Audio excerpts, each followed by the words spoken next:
Salut, c'est Yoran. Es-tu prêt pour la nouvelle pensée du jour? Aujourd'hui, on va jouer les supporters, les uns des autres.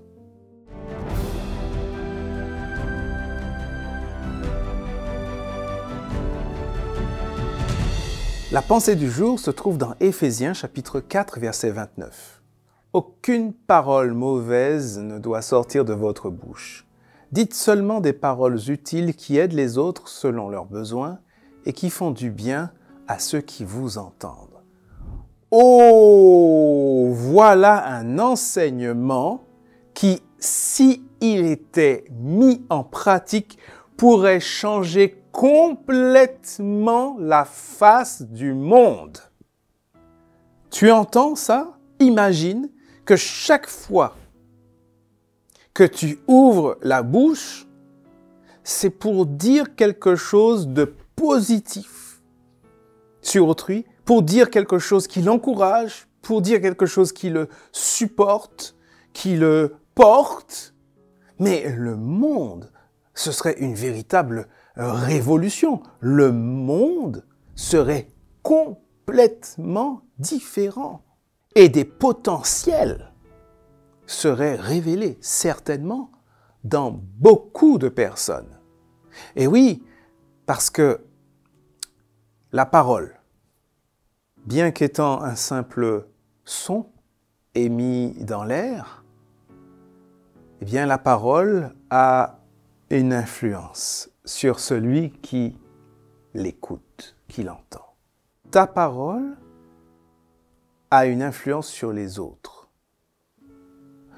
Si tu dis à quelqu'un qu'il est minable, cela va imperceptiblement avoir une influence sur lui. Imperceptiblement au début, mais par la suite, cela se verra encore plus. Surtout si c'est quelque chose de répétitif. Mais l'inverse est aussi vrai.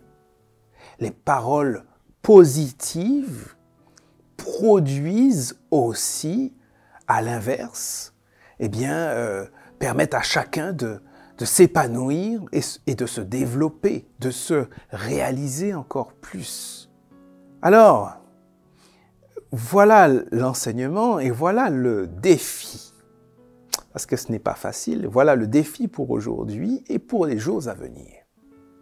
Que chaque fois que tu ouvres la bouche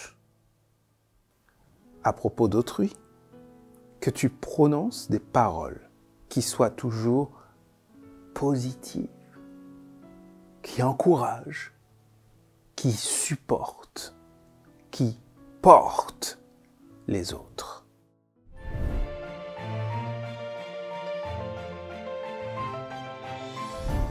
Si tu es content de me retrouver chaque jour, si ces pensées du jour te font du bien, si tu les trouves pertinentes, intéressantes, eh bien, n'hésite pas à l'exprimer, n'hésite pas à partager aussi avec d'autres, n'hésite pas aussi à exprimer ce qui te préoccupe, ce pourquoi tu voudrais que l'on prie, et nous le ferons avec joie.